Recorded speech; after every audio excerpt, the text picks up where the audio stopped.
عليكم ورحمة الله وبركاته. هردفتوتا دعوتوتا كيا قلن سرا باية بدي جرا أرمو حال متجين فدي هنجي فنو وهندا قوم فديتين ديبي نمني توقع كانوا منكاي قلن سرا هم بدو يوكن حالتو متجاية في وان يادي في وان تاسفتو بدي مسان تاسفته هنجي فنو قوم فدي قلن سرا تورجتشو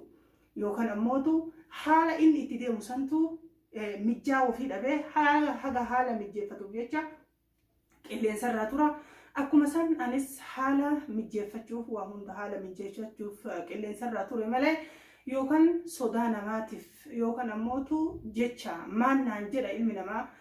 جرو جتشا اللي سرهم بني وروني ست بدي مالف بدي جتنين إياه فتنين ده قطب ما كسنو إلمان أرمو غلطوما الفات سنين جدا بقى نجان لأيدني اللي سرّت رولي الرموتو اللي سرّتي دبيجرا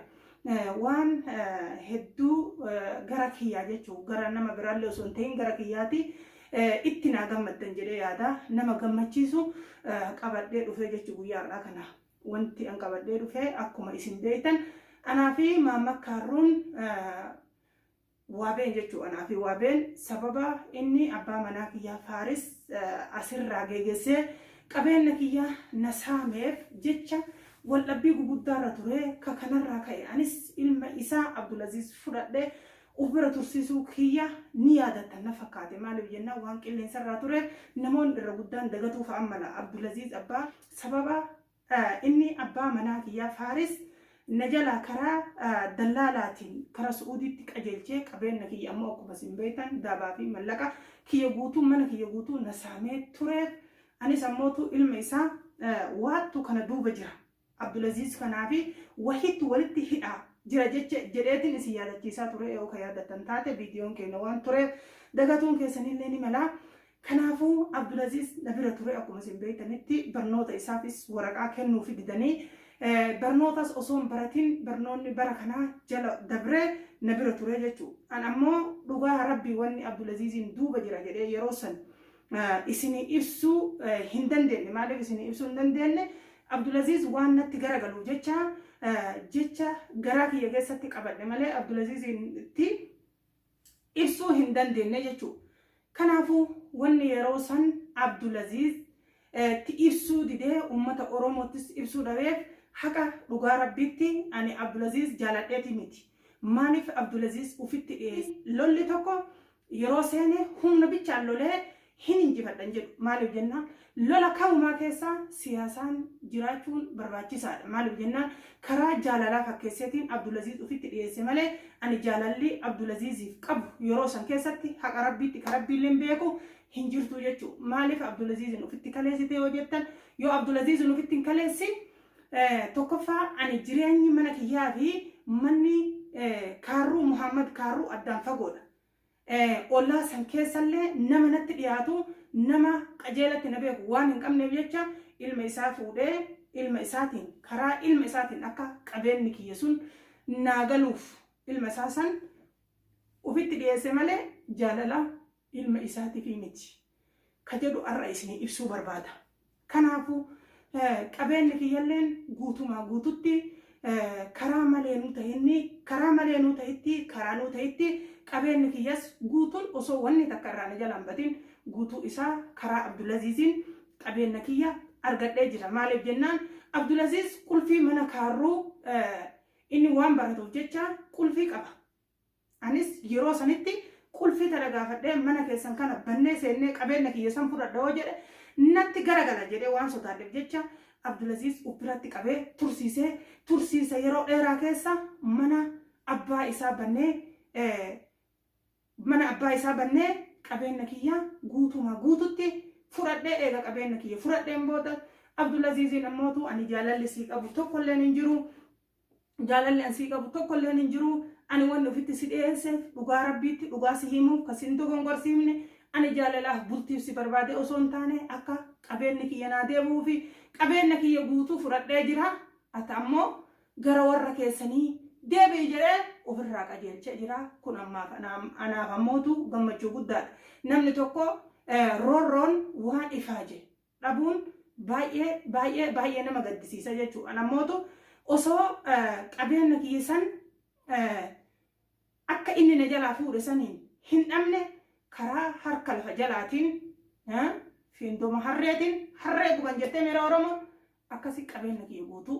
harkatti deeffadhee waan kiyya guutuu eega fudhadhe booda ilma isaa dhugaatti mee gara warra keessanii gali ani jaalalti sii qabu takkalleen hin jirtu jedhee ilma dhugaa himee jechuudha. Ilma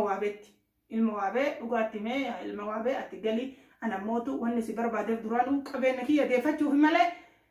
kanarratti Abdulaziz ammoo baay'ee dallanee aaree gaddee maaliif akkana nagootaallee naan jedhee garuu namummaa isaatiif garaa na nyaatus ana ammoo jireenyi nama ama fakkeenyaaf Faarisii irratti haadha kiyyaa wallabe abbaa kiyyaa wallabe nama meeqa wallabe nagatee kutee jechuudha.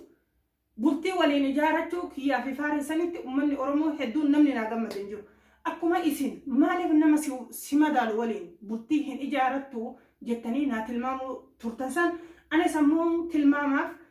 bultiin tuni gaafa duraa dogongoraanis ijaaruu baadhus bultiin tuni tilmaama isin naa keettaniif osoo hin ta'in tilmaama kiyyaafuu amma akka naan taane hubadhee waan san jalaa hafee jira qabeenyi kiyyalleen guututti naa galee alhamdulillaahi kanarraan ammootu shabalee Oroon karaa jaarsummaatiin anaa fi Maammadin jidduu seenu akkasuma jaarsonni magaalaa kanaa irra guddaan nu jidduu seenuuf yaalii godhaa turanii jechuudha. Yaaliin isaan godhaa turan suni yaalii abbaa Abdulaziz yookaan Maamma Kaaruu bira dhaabatuuf deeme malee karaan nagayaa yookiin karaan jaarsummaa isaan nu jidduu laalanii haqaan nuu fixuu deeman sun waan hin jirreef jecha manguddoo san ofirraa daangessee ture. Kanaafuu manguddoon magaalaa sanaa kana keessa waliin jirru guutuun isiitu shiraa fi hayti isaan laalan hin jiru. Hayti isaan laalan nama isaanii waliin qabamu san namarratti kaka'u waan ta'eef jecha jaarsummaa isaanii jibbee jira. Manguddoon guututti sanaa kana keessa manguddoo gosummaa jedhanii maqaa gosummaatiin qindeessan garuu ammoo gosti isiin dalayduuf gosa tokkoo fi yookiin nama tokko bichaaf dalaydu. Kanaaf jecha manguddoo karaa shabalee Orootiin waliin dhufanii fi abbaa Abdulaziz waliin wal qarqaaranii natti dhufanis shiraa fi dhibbaa isaan anaa fi yookaan uummata Oromoo biraarratti isaan dalagan waan argeef jecha ofirraa dhoggee manguddoo san ofirraa dhoggee karaa seeraatiin illee na zoorsisuu barbaadan. Seeraan dhaabadhee ofirraa deebise maaliif jennaan dhaadannaani murtiin ta'u jechuudha. Namni tokko ani fakkeenya amma waan tokko ni godha jedhee gisee dhaadadhe waan san godhuu qaba. Laakiin ammoo ani yeroo duraatu hin dhaadadhu jechuudha ilma namaatti maaliif jennaan waan godhuu deemu san haga godhee harkatti deeffadhutti waan akkasii san godha ebaluun ajjeesa ebaluun tuma ebaluun hidha ebaluun buqqisa jedhee dhaadadha uumaa kiyyarratti. Maaliif jennaan goonni yoomumaa hin dhaadatu. Leencaan argine suuta deemee irratti utaalee horiis haa ta'u namas dhiiga dhuga malee halaala oo'aa hin fiigu jechuudha. Namni namatti dhaadatu nama akka waraabessaa yuusaa fiigu malee goonni nama fuuldura dhaabatee ani ka akkanaati akkana si godhaa osoo hin taane nama fuuldura dhaabatee ofirraa nama dhooga jechuudha. Kanaaf karaa manguddummaa isaan dhufaniin illee ofirraa dhoogee karaa seeraan na zoorsisuu barbaadan illee ofirraa dhoogee karaa qaxxaamuraatiin ammoo karaa namni tokkoonuu Samiiraan akkana gooti jedhee yaanneen qabeenya kiyya deeffadhee jira. Alhamdulillaahi baay'ee gammachuun natti dhagaamtee jechuudha. Dhaamsi an kanarratti qabu warra karaa manguddootiin as keessatti uummata miidhu. Fakkeenyaaf maaliif tuni baali, tuni diidaa, tuni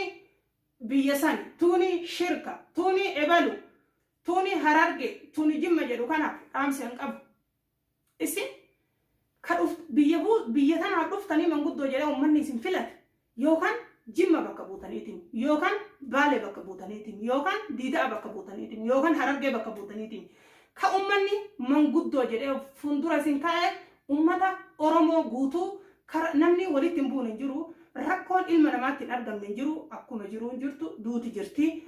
Akkuma beekaan jiru wallaalaan jira jechuudha. Kanaafuu isin uummata Oromoo guutuu ija takkaan laaltanii akka ilma namaatti maaliif qixaan laaltanii hin araarsine? Maaliif jennaan ani yeroo hedduu na dhaadattan garuu wanti isin nagootan takkallee hin jiru. Laakiin dhaamsa isiniif haa ta'u dhaloota boodaatiif gufuu uummata Oromoo yeman keessa jiru irratti ta'u jirtanisi haqaan laala umman namni gizee wallahi haqaan laala ati badiin kan kee kan ati illee badiin tan tana jedha malee shiran oofina shiran namni tokko no waliin injifatu eenyuun shiraan hinjifatame akka biyya tana keessa jirurra shira isin dalaydan guutuu keessan teennee isin taasifaa jira wanni namarratti shaayii qalaasa takkaatiif jecha namatti garangalina jimaa garaabaa qabaatanii tuftaniif jecha ilma namaa hirroorrisina anaa fi maamman akkaanuu ta'ii akka maleenuu ta'ii qabeenyi kiyya naagalee jira haganuma jechuun osoo wal dhooynellee wal falannellee yoo mammanna dhahee miidhellee yookiin mammadin mana hidhaa jira yoo an mammadin dhahee